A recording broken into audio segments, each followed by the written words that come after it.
Então, pessoal, vamos instalar o Google Chrome junto comigo? Então vamos lá. Menu Iniciar. Vamos até o nosso navegador padrão do Windows, que é o Microsoft Edge. Aqui a gente vai entrar no Google ou pesquisar por Google Chrome. Já apareceu Google Chrome. Rejeitar isso aqui. Aqui, ó, baixe o Google Chrome. Pronto. Agora é só transferir o Chrome. Vou desmarcar essa caixinha. Transferir. E aqui você tem a opção de abrir ou salvar. Eu vou salvar no caso, tá?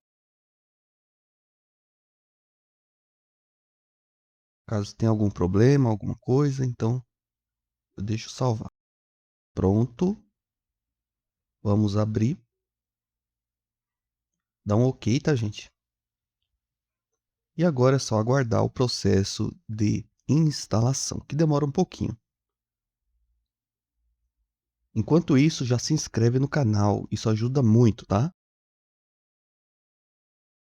E quem precisar de um pendrive, é só clicar no anúncio que está aparecendo. É um anúncio de afiliado, ok? Pronto, já está feito. Não iniciar a sessão, pronto.